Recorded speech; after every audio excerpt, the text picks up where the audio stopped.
Hello everyone, कैसे हो आप सभी लोग। ठीक है, एसएससी सीजीएल 2019 टीयर 2 के आंसर के आने के बाद हमने नॉर्मलाइजेशन का भी एनालिसिस किया है और काफ़ी लोग ये जानना चाह रहे थे कि कितने मार्क्स लेके आए हम टीयर 2 में, कितने मार्क्स होने चाहिए हमारे कि हम जॉब तक पहुँचें।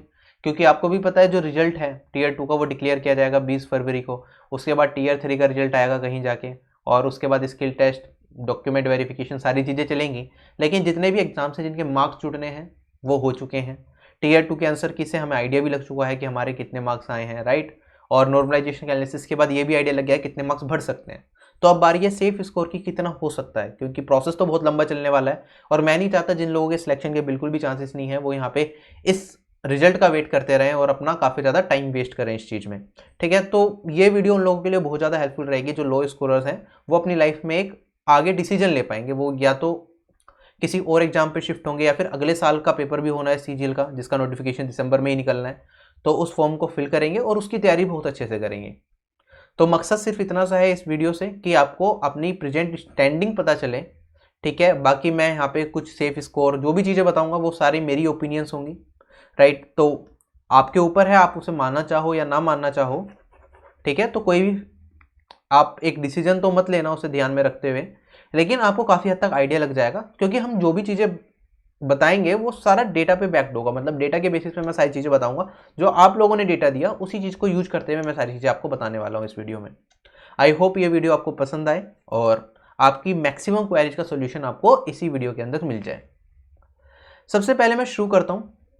आपने स्टेटस रिपोर्ट ऑफ रिजल्ट देख ही लिया। जो आपका टीयर 2 का रिजल्ट है सीजीएल का वो 20 फरवरी को आएगा, राइट। तो 2.5 महीने हैं, 2.5 महीने वेट तो नहीं कर सकते, तो इसीलिए एनालिसिस भी किया जा रहा है जिससे कि आपको आइडिया लगे। अगेन मैं कह रहा हूँ, डिस्क्लेमर वीडियो को यही है, कोई भी बड़ा डिसीजन आपको इस वीडियो को देख के नहीं लेना। जस्ट ये आपको एक, जैसे बड़ा भाई आपको गाइड कर देता है कि हाँ मुझे एक्सपीरियंस है इस चीज़ का, ये ऐसा हो सकता है, उसी तरह से मैं आपको गाइड करने की कोशिश करूँगा। ठीक है, इसमें मेरा कोई भी हित नहीं है इस वीडियो को बनाने में, और कट ऑफ को जो मुझे लगता है मैं वो बताऊँगा। हो सकता है मैं गलत हो जाऊँ, हो सकता है जो चीज़ें मैं बताऊँ उससे ज़्यादा चली जाएँ, हो सकता है उससे कम चली जाएँ। बस मानना यह है कि ज़्यादा बताने से मुझे कुछ नहीं मिलना, कम बताने से भी मुझे कुछ फ़ायदा नहीं होना। तो मैं न्यूट्रल वे में रह के आपको जो मुझे लगता है मैं वो बताऊंगा। बाकी एक्चुअल रिजल्ट है वो जरूर वेरी करेंगे। ठीक है, हमेशा ही करते रहे हैं और वेरी जरूर करेंगे, ये बस आपके आइडिया के लिए है। अच्छा, जो मैं प्रिडिक्शन यहाँ पे करने वाला हूँ वो तभी तक सही है जब तक जो हमारी वैकेंसीज हैं इसमें कोई बदलाव ना आए, राइट। तो नंबर ऑफ वैकेंसीज आपको पता है, यूआर कैटेगरी की ओवरऑल 3674 वैकेंसीज हैं। ठीक है, SC ST category, OBC, EW सभी कैटेगरीज के आपको वैकेंसीज पता है। एक सेपरेट वीडियो में मैंने हॉरिजॉन्टल रिजर्वेशन कैसे काम करता है उसे बहुत डिटेल में समझाया था। आपने वो वीडियो देखी होगी और आपको पता होगा अगर यूआर की इतनी वैकेंसीज है तो एक्चुअली में आपको इतनी नहीं मिलेंगी, इससे कम होके मिलेंगी, राइट। तो कट ऑफ देख के किसी को भी शौक होने की जरूरत नहीं है, क्योंकि इस बार 2018 के कंपेरिजन में काफ़ी कम वैकेंसीज हैं और टीयर 1 का पेपर भी 2018 के कंपेरिजन में थोड़ा सा आसान आया था। टीयर 2 में भी अगर हम देखें 18 तारीख का पेपर आसान था, तो चीज़ें बहुत ज़्यादा बदलने वाली हैं। ठीक है, तो स्टार्टिंग में मैं आपको तैयार करके चल रहा हूँ जिससे कि आप एकदम लास्ट में जाके परेशान ना हो। अगर मैं बात करूं यहाँ पे, ये टोटल रिस्पॉन्सेज थे जो हमने डेटा कलेक्ट किया था और उसमें जो करेक्टेड सैंपल साइज था वो था हमारे पास 13,157 लोगों का। ये चीज़ें पता है। आगे बढ़ने से पहले सीजीएल 2018 एस्पिरेंट्स के लिए एक इंपॉर्टेंट इन्फॉर्मेशन है। ठीक है, एक ट्विटर कैंपेन कराया जा रहा है। एस्पिरेंट्स ने ही मुझे ये मैसेज भेजा है कि 6 तारीख को ट्विटर कैंपेन कराया जाए, क्योंकि डॉक्यूमेंट वेरिफिकेशन की डेट्स अभी तक नहीं दी गई हैं। ठीक है, स्किल टेस्ट की डेट्स आ गई हैं, तो इसके लिए है। एसएससी सीजीएल टीयर 2018 एस्पिरेंट्स के लिए भी है, ये सीएचएसएल 2018 एस्पिरेंट्स के लिए भी है, और एमटीएस एस्पिरेंट्स के लिए भी, कि एमटीएस की भी डॉक्यूमेंट वेरिफिकेशन की डेट नहीं आई, ऑल्दो रिजल्ट आ गया है टीयर 2 का। ठीक है, तो सभी लोगों को इसमें भाग लेना है और मैक्सिमम ट्वीट्स करने हैं। टेलीग्राम चैनल ज्वाइन नहीं किया तो ज्वाइन कर लेना, क्योंकि जितनी भी पीडीएफ्स हैं सीजीएल 2019 टीयर 2 की कंपाइलेशन आपको मिल जाएगी, सीएचएसएल की कंपाइलेशन मिल जाएगी, और इसके वीडियो सॉल्यूशन भी चैप्टर वाइज में करा रहा हूँ अकेडमी पे, तो उनके लिंक भी आपको टेलीग्राम चैनल पे मिलेंगे, तो आप टेलीग्राम चैनल जरूर ज्वाइन करें। सीजीएल टीयर 2 की बात करूँ, 1,25,000 लोग अपियर होने थे पेपर में, लेकिन अपियर होने वाले कैंडिडेट्स काफ़ी कम थे। ठीक है, तो यहाँ पे ये डेटा दिखाया गया 15 तारीख को कितने लोग अपियर हुए, 16 तारीख को और 18 तारीख को कितने लोग अपियर हुए। इसी के बेसिस पे हमने नॉर्मलाइजेशन एनालिसिस भी किया था। टीयर 3 की बात करें, टोटल अपियर होने वाले कैंडिडेट सिर्फ 85,000 थे, तो कॉम्पिटिशन सिर्फ 85,000 के बीच में, और वैकेंसी है हमारे पास 8552 कुछ, राइट। तो अगर हम बात करें यहाँ पे 10% वैकेंसीज हैं, तो ऑब्वियस सी बात है कि 90% लोगों का सिलेक्शन नहीं होगा। ये हार्ड रियलिटी है जो हमें एक्सेप्ट करना पड़ेगा। तो क्या ही कहूँ, लेकिन यही होना है। अच्छा, एओ फाइनेंस एंड अकाउंटिंग इकोनॉमिक्स का और स्टेटिस्टिक्स का जिन लोगों ने डेटा दिया था, हमारे पास 751 लोगों का डेटा आया था जिन्होंने एओ के एग्जाम दिया था, और उनका एवरेज स्कोर एओ के पेपर में 86 गया है। स्टेटिस्टिक्स के पेपर में अगर 1014 लोगों ने डेटा दिया था, उसमें एवरेज स्कोर 54 गया, तो इसमें एवरेज स्कोर काफ़ी ज़्यादा डाउन गया है स्टेट्स के पेपर में, राइट। तो मुझे बताया भी है कि ये वाला पेपर पिछले साल से काफ़ी ज़्यादा मुश्किल आया है। बाकी इसकी कट ऑफ के बारे में भी हम कोई जिक्र नहीं करेंगे, इन दोनों पेपर की कट ऑफ के बारे में, तो इसे मैं छोड़ के चल रहा हूँ। अगर मैं बात करूँ यहाँ पे क्वांटिटेटिव एप्टीट्यूड का नॉर्मलाइजेशन का एनालिसिस किया था, तो हमारे सर्वे में एवरेज स्कोर तीनों शिफ्ट्स में इतना रहा था और नॉर्मलाइज स्कोर होकर इतना हुआ था, राइट। मैंने पिछली वीडियो में सब कुछ एक्सप्लेन कर दिया था, तो काफ़ी चीज़ें बैलेंस हो रही थी। अगर मैं एवरेज स्कोर की बात करूँ सभी शिफ्ट्स के अंदर, और मार्क्स किस तरीके से बढ़ेंगे आप देख लो, स्क्रीनशॉट अभी तक नहीं लिया है तो लेके रख लो, राइट। थोड़ा जूम आउट कर दिया मैंने, क्योंकि जो ये नॉर्मलाइज्ड मार्क्स हैं इसके ऊपर, इसके बेसिस पे मैं आपको कट ऑफ बताऊंगा, राइट। तो तीनों शिफ्ट्स में अगर आप 100 स्कोर कर रहे हो तो कितना नॉर्मलाइज्ड स्कोर बनेगा, और बाकी किस तरह से चीज़ें चलेंगी, ये ऐसे है, तो इसे देख लेना। ये ग्राफ्स मैंने आपको दिखा दिए थे किस तरह से काम करेंगे। अच्छा, ये नॉर्मलाइजेशन का फॉर्मूला लास्ट वीडियो में एक्सप्लेन करा था, तो not explaining in this video again. ये मैथ्स का डेटा है कि 200 स्कोरर्स कितने थे हमारे डेटा में, 15 तारीख में 3 थे, 16 तारीख में 4 थे और 18 तारीख में 279 थे, जिनके 200 में से 200 थे। अगर इंग्लिश की बात करूं, लास्ट जो एनालिसिस था उसमें इंग्लिश में मैंने देखा एक्चुअली में कि उसमें जो इंग्लिश में एवरेज स्कोर जा रहा था 18 तारीख में, वो थोड़ा कम जा रहा था उस एनालिसिस में, उसमें थोड़ा एवरेज निकालने में गलती थी, तो ये सही कर लेना। ये एवरेज स्कोर हमारा कुछ इस तरीके से है, और फाइनली जब नॉर्मलाइजेशन का फॉर्मूला इंप्लीमेंट किया गया तो नॉर्मलाइज स्कोर काफ़ी हद तक बैलेंस हो गया, एवरेज नॉर्मलाइज स्कोर सभी शिफ्ट्स में। तो इसका एक बार आप दोबारा स्क्रीनशॉट लेके चेक कर लेना, ठीक है। पर्टिकुलर शिफ्ट का रो स्कोर अगर आपका इतना है तो इतना इतना नॉर्मलाइज स्कोर आपका हो सकता है, और इंग्लिश में तो ज़्यादा बदलाव आएगा नहीं, तो ये चीज़ें आप नोट कर सकते हो, ठीक है। आप अपना देख लेना आपके मार्क्स के हिसाब से कितना कितना आपका नॉर्मलाइज स्कोर बन सकता है। आगे बढ़ता हूं। अब हमारे पास यहाँ पे जो डेटा है ना वो कुछ इस तरीके से है कि यहाँ पे जो ये स्कोर दिख रहा है ना, ये टीयर 1 का तो नॉर्मलाइज स्कोर जो आप लोगों ने दिया, और ये मेरे पास टीयर 2 का रो स्कोर है जो आप लोगों ने दिया। उन सबको अगर मैं ऐड करता हूं तो 600 नंबर बनते हैं। 600 में से अगर 605 स्कोर करने वाले कितने लोग हैं वो यहाँ पे दिखेगा, 600 स्कोर करने वाले कितने लोग हैं यहाँ पे शिफ्ट दिख रही है, ठीक है, 15 नवंबर, 16 नवंबर और 18 नवंबर में। तो आप इस तरह से देख सकते हो, एक आइडिया लगेगा कि आप पर्टिकुलर शिफ्ट में कितने लोग हैं जो टीयर 1 का नॉर्मलाइज्ड और टीयर 2 के इंग्लिश और मैथ्स के रो स्कोर लगाने के बाद कितना स्कोर कर पा रहे हैं, ठीक। तो यहाँ पे सारा डेटा दे रखा है आपके लिए, मैंने टेबल बना दी यहाँ पे, तो इसमें क्लियरली सारी विजिबल है। जैसे अगर मैं 500 नंबर पे बात करूँ कि टीयर 1 का रो और टीयर 1 का नॉर्मलाइज्ड और टीयर 2 का रो, तो 15 नवंबर में 581 लोग हमारे डेटा, हमारे सैंपल, हमारा फॉर्म जिसने भरा था सर्वे का, उसके 581 लोग ऐसे जिन्होंने 15 नवंबर में इससे ज़्यादा स्कोर करा, 16 नवंबर में इतने लोग थे इससे ज़्यादा स्कोर करने वाले, और 18 नवंबर में 2494 लोग थे जिन्होंने इससे ज़्यादा स्कोर करा, राइट। इसी तरह से यहाँ पे भी है, जबकि ऑल दो 16 नवंबर में मैक्सिमम लोग अपीयर हुए थे, ठीक है। इसके बाद आगे बढ़ता हूँ। ये जो OH कैटेगरी है, HH कैटेगरी है और अदर PWD कैटेगरीज हैं, उनका डेटा है हमारे पास। Tier 1 normalised plus tier 2 expected normalised, कुछ इस तरीके से चीज़ें चल रही हैं, तो इसे एक बार देख लेना, ठीक है। इसमें रैंक दे रखी है जिन लोगों ने सर्वे में पार्ट लिया था, तो अदर PWD से तो बहुत ही कम लोगों ने पार्ट लिया था सर्वे में, बाकी HH कैटेगरी से इतने लोगों ने और OH कैटेगरी से इतने लोगों ने डेटा में पार्ट लिया था सर्वे में। अब मेरे पास जो डेटा है वो सबसे ज़्यादा इंपॉर्टेंट डेटा यही है जो आपके काम का है। इसमें क्या है, मैंने क्या करा है यहाँ पे, ये तो मेरे पास टीयर 1 का नॉर्मलाइज्ड स्कोर को ऐड करा टीयर 1 के, और टीयर 2 के एक्सपेक्टेड नॉर्मलाइज्ड स्कोर को ऐड करा है, ठीक है। जो अभी ऊपर टेबल्स दिखाई थी एक्सपेक्टेड नॉर्मलाइज्ड स्कोर, तो जितने भी लोगों का डेटा था, 13,000 कुछ लोगों का डेटा था, सभी लोगों के डेटा को हमने क्या करा, टीयर 1 का नॉर्मलाइज्ड और टीयर 2 का एक्सपेक्टेड नॉर्मलाइज्ड, इसी के बेसिस पे आपकी कट ऑफ निकलेगी। तो हमने क्या करा, इन सबको ऐड कर दिया।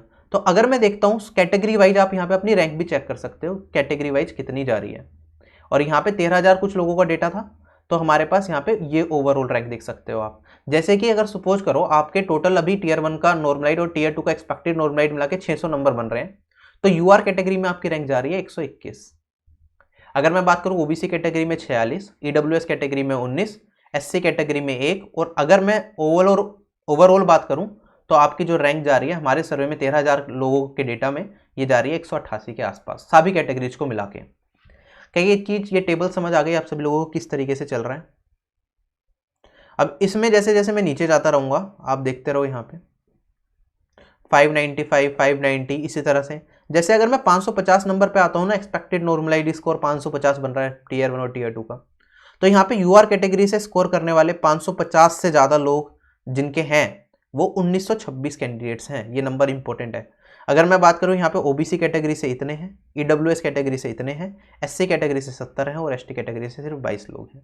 और ओवरऑल अगर आप 550 स्कोर कर रहे हो, हमारे सर्वे के अंदर आपकी ओवरऑल रैंक जाती है 3425। क्या ये वाला पॉइंट क्लियर? 13,000 लोगों में आपकी रैंकिंग चल रही है इतनी, 550 एक्सपेक्टेड नॉर्मलाइज्ड स्कोर के साथ अगर आप चल रहे हो। क्लियर? तो ये पूरी टेबल है, आप स्क्रीनशॉट ले लेना इस चीज़ की। राइट, तो ऐसा सारा दिखा रखा है ये, ठीक है, कैटेगरी वाइज। चलूँ आगे अब हम कट ऑफ के आसपास पहुंचने वाले हैं कि कट ऑफ कैसे डिसाइड की जाएगी। जो भी किसी भी एग्जाम की कट ऑफ डिसाइड होती है उसमें इंपॉर्टेंट फैक्टर्स क्या होते हैं कि कैटेगरी वाइज वैकेंसीज कितनी है। वैकेंसी होंगी से यूआर की बहुत ज़्यादा वैकेंसीज है तो यूआर की कट ऑफ कम जाएगी, यूआर की वैकेंसी बहुत कम है तो कट ऑफ बहुत ज़्यादा हाई भी जा सकती है। तो वैकेंसीज पे डिपेंड करेगा, कैटेगरी वाइज वैकेंसीज पे। पेपर के लेवल पे डिपेंड करेगा, पेपर आसान आ जाएगा तो कट ऑफ ज़्यादा जाएगी, ऑब्वियस सी बात है। पेपर हार्ड होगा तो कट ऑफ कम। और अगर हम बात करें पेपर के लेवल के साथ साथ अब तो नॉर्मलाइजेशन भी है। ऑल दो पेपर हार्ड आ जाए तब भी कट ऑफ बहुत ज़्यादा चली जाती है, क्योंकि नॉर्मलाइजेशन में सबको 40-40, 50-50 नंबर बढ़ जाते हैं। जैसे कि हमने देखा कि 15 नवंबर की शिफ्ट में लोगों के इतना इतना स्कोर बढ़ रहा है, 16 नवंबर की शिफ्ट में भी लोगों के स्कोर बढ़ रहे हैं, 18 नवंबर में नुकसान भी हो रहा है अगर एक पर्टिकुलर पॉइंट से कम स्कोर कर रहे हो।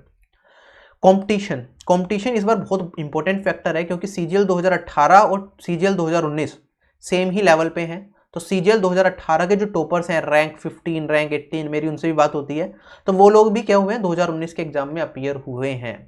तो कंपटीशन यहाँ पे इस बार काफ़ी ज़्यादा हाई है, ठीक है। मुझे नहीं लगता एसएससी में इतना कंपटीशन कभी रहा हो जितना 2019 वाले एस्पिरेंट को फेस करना पड़ेगा 2018 के एस्पिरेंट की वजह से, क्योंकि 2018 का जो टीयर 3 का रिजल्ट है वो भी अभी आया है और 2019 भी उसी लेवल पे चल रहा है, टीयर 3 कंप्लीट हुआ है अभी। तो इस बार कंपटीशन बहुत ज़्यादा है, लेवल की बात करेंगे, और हमारे पास नॉर्मलाइजेशन, ठीक है। तो ये सारे फैक्टर्स हैं जो कट ऑफ को इम्पैक्ट डालते हैं। तो पिछले साल से और इस बार के अगर हम कंपैरिजन करते हैं तो बहुत सारी चीज़ें हम देखेंगे। आगे बढ़ने से पहले एक छोटा सा डेटा और आपसे शेयर कर रहा हूं मैं। सीजीएल 2017 की बात करें अगर हम, टोटल हमारे पास यूआर कैटेगरी की वैकेंसी कितनी थी? 4144 थी। लेकिन यूआर कैटेगरी से सीट लेने वाले कितने लोग थे हमारे पास? सिर्फ 3515 कैंडिडेट्स थे। बहुत सारी सीट जो अदर कैटेगरी के एस्पिरेंट्स हैं, लगभग 206 सीट्स उन लोगों ने ली थी और यूआर में। और अगर मैं बात करूं हॉरिजॉन्टल रिजर्वेशन की वजह से लगभग 423 सीट आपकी चली गई थी। तो यूआर की जितनी आपको वैकेंसीज दिखती हैं एक्चुअली में उससे कम ही मिलेंगी, इस बार भी ये होगा, ठीक है। तो फैक्ट्स आपको पता होने चाहिए। अगर मैं बात करूं 2018 से, सबसे पहले वैकेंसीज का कंपैरिजन करता हूं। 2018 में आपकी वैकेंसीज कितनी थी यूआर कैटेगरी की? 5770 थी। इस बार यूआर कैटेगरी की वैकेंसीज कितनी है आपकी? है 3674।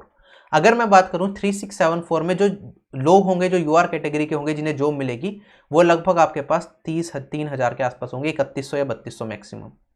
तो इतने लोगों को ही यूआर कैटेगरी से जॉब मिलने वाली है। तो आप समझ रहे हो कैटेगरी वाइज आपको रैंक कितनी लानी पड़ेगी अगर यूआर से जॉब चाहिए? 3100 के आसपास लानी पड़ेगी, ठीक है। अगर मैं ओबीसी कैटेगरी की बात करूं तो ओबीसी कैटेगरी में कुछ जॉब्स तो हॉरिजॉन्टल रिजर्वेशन की वजह से आपकी जाएंगी, लेकिन वही जॉब्स आप क्या होते हैं ओबीसी कैटेगरी से लोग यूआर कैटेगरी से भी ले लेते हैं, तो ऑलमोस्ट चीज़ें बैलेंस रहती हैं। 2018 में इतनी वैकेंसीज थी, इस बार इतनी है, तो लगभग बैलेंस रहेंगी ये। ओबीसी कैटेगरी को इतनी जॉब्स मिल जाएंगी।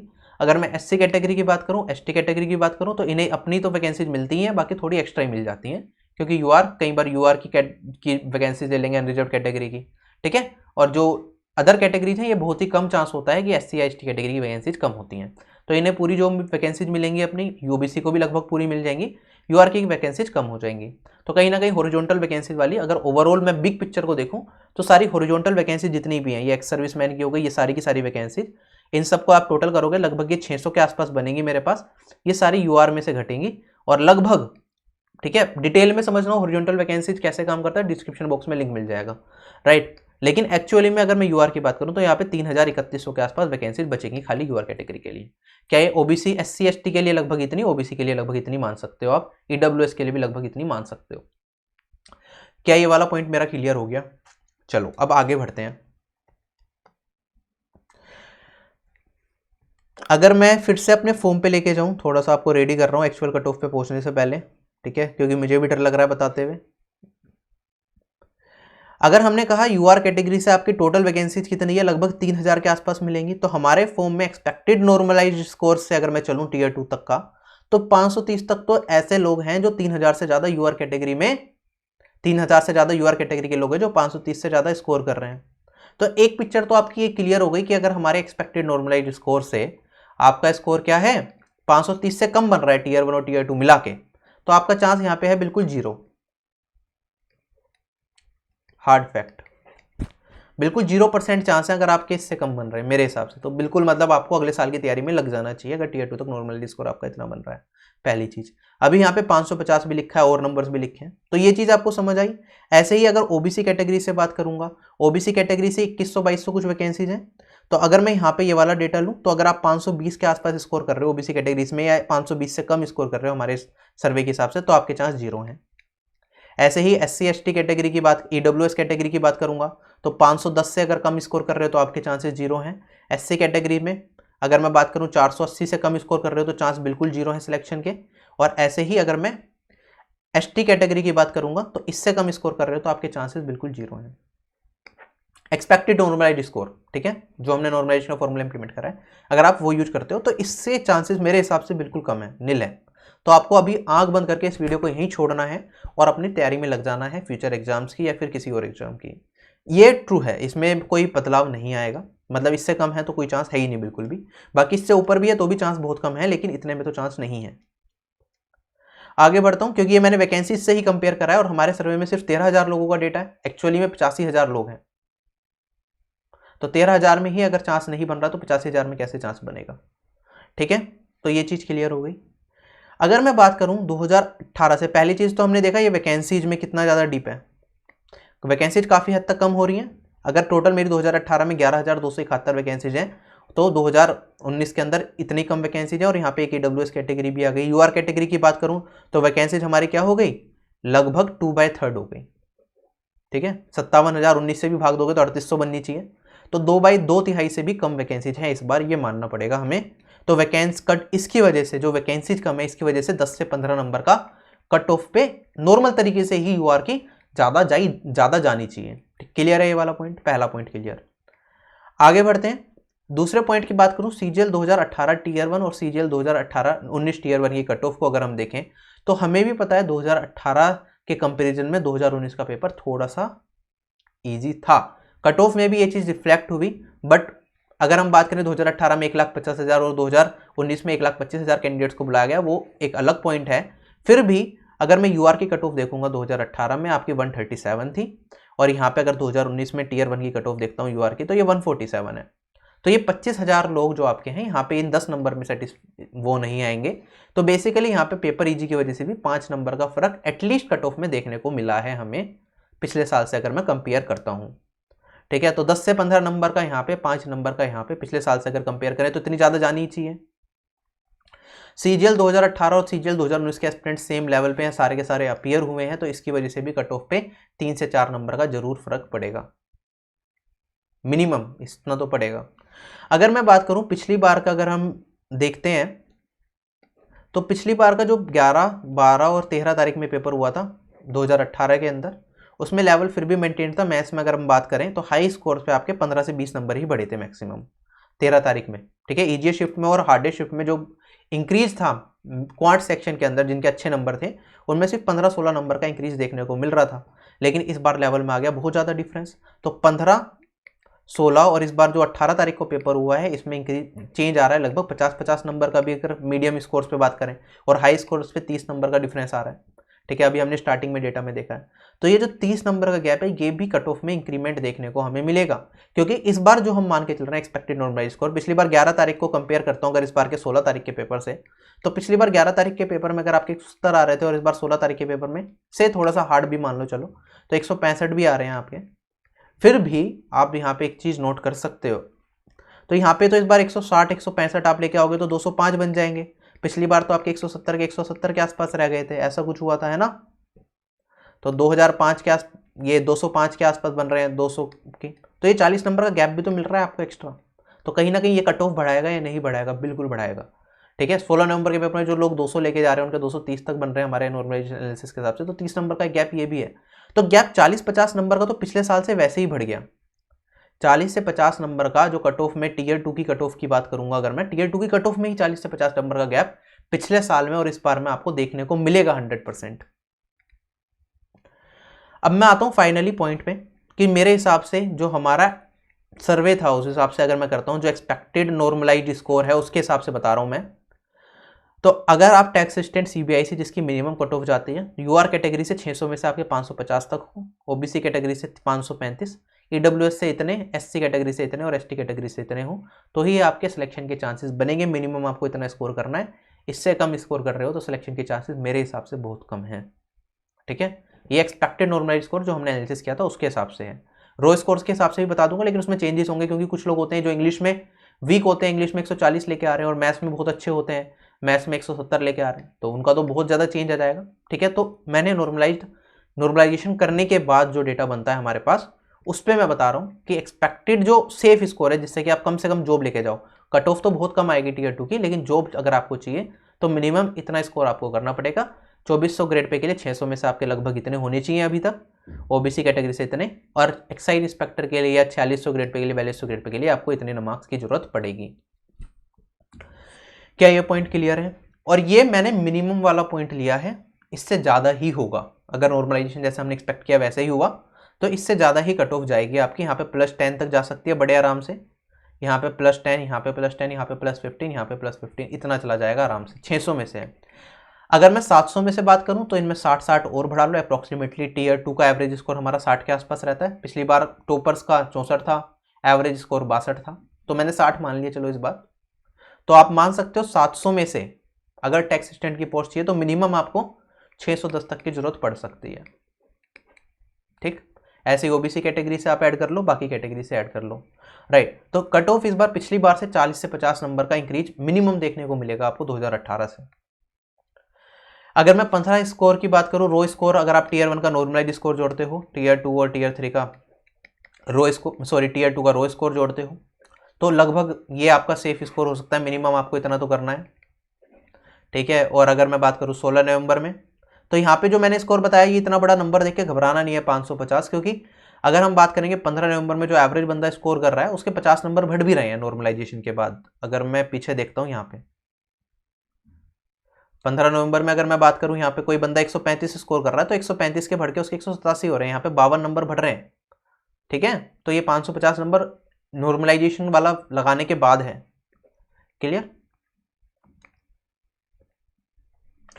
तो अगर मैं यहाँ पे वापस आता हूँ तो 15 नवंबर के लिए जो सेफ स्कोर हो सकता है टीयर 1 नॉर्मलाइज और टीयर 2 रो, वो लगभग इतने इतने जा सकते हैं। इससे ज़्यादा आपको लाने पड़ेंगे, इससे कम है तो दिक्कत है। अगर मैं 16 नवंबर की बात करूं तो मिनिमम इतने रखो, इससे ज़्यादा है तो ठीक है, इससे कम है तो प्रॉब्लम आ सकती है। और अगर मैं बात करूं 18 नवंबर की तो मिनिमम इतने रखने पड़ेंगे आपको, इतने हैं तो ठीक है, इससे कम है तो आपको दिक्कत हो सकती है। इससे ज़्यादा होने पे भी श्योरिटी नहीं है कि आपको जॉब मिलेगी, लेकिन इतने तो चाहिए।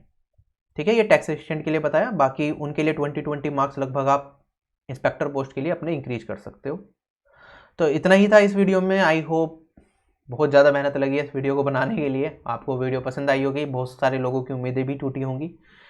I am really sorry for that, but यही है कि मेरे पास 3 ऑप्शन थे, या तो मैं ये वीडियो नहीं बनाता, मैं कोशिश कर रहा था, मतलब मेरा मन नहीं था ये वीडियो बनाने का सच में, क्योंकि जब तुम्हें ये खबर देनी हो कि तुम्हारे सिलेक्शन के चांसेस कम है और ख़ासतौर पर जब कट ऑफ इतनी ज़्यादा हाई जा रही हो तो दुख होता है। और तो एक तो ऑप्शन तो ये था मैं वीडियो नहीं बनाऊँ, जो रिजल्ट आता आप मेरे लिए न्यूट्रल रहते उस केस में। ठीक है, एक ऑप्शन था मेरे पास कि मैं लो कट ऑफ को प्रिडिक्ट करूं, इससे भी कम बता दूं, जिससे कि सभी लोग एक अच्छे माहौल में रहे, उन्हें खुशी मिले वीडियो सुनने के बाद।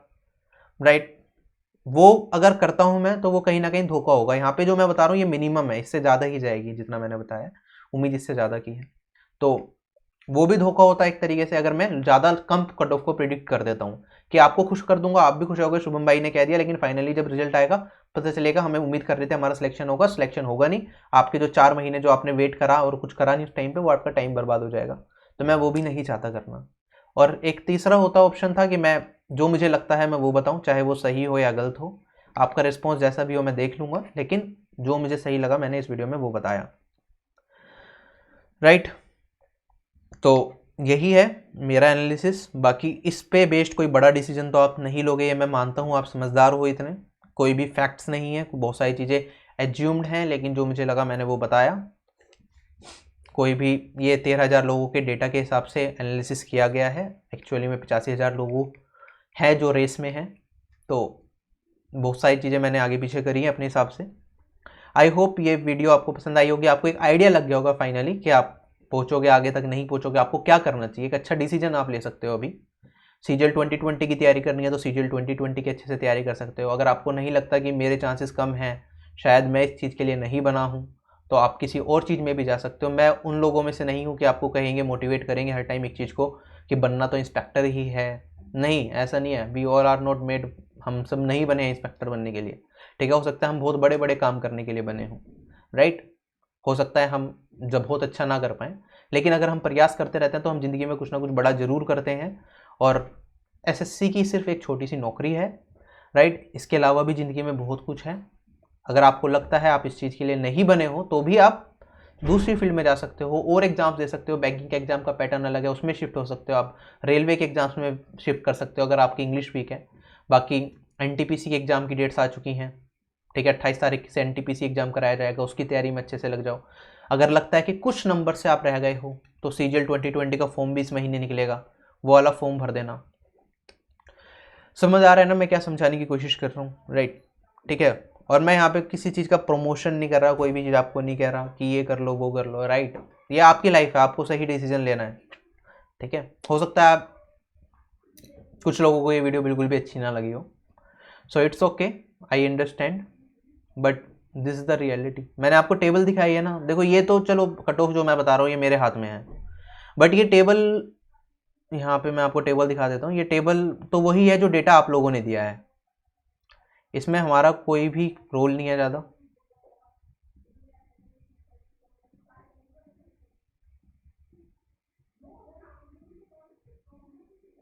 ये राइट, ये टेबल आप लोगों के दिए हुए डेटा से बनाई गई है, तो इसमें मैं कुछ कर नहीं सकता, ठीक है। तो अगर हम देख रहे हैं 550 से ज़्यादा लाने वाले, अगर एक्सपेक्टेड नॉर्मलाइज स्कोर 550 से ज़्यादा लाने वाले यूआर कैटेगरी से इतने हैं, तो वो इतने हैं, राइट। 530 से ज़्यादा लाने वाले यूआर कैटेगरी से ही एक्सपेक्टेड नॉर्मलाइज स्कोर के साथ 3000 से ज़्यादा लोग जाने वाले हैं, और इतनी ही हमारे पास वैकेंसीज हैं, तो नहीं है chance. This is quite clear here, right. तो इसमें मैं कुछ नहीं कर सकता, ठीक है। ना ही कोई रैंडम नंबर्स है, मैंने आया और कुछ भी नंबर्स बोल दिए।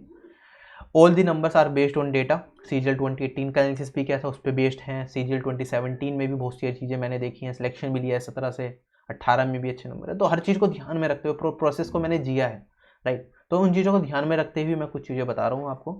बाकी बहुत सारी चीज़ें एज्यूम की जाती हैं, तो आगे पीछे तो होंगी चीज़ें, लेकिन ठीक है, जो इनसे कम स्कोर कर रहे हैं एटलीस्ट वो एक अच्छा डिसीजन लें और आगे का प्लानिंग करें अपनी। So bye bye, take care and जय हिंद।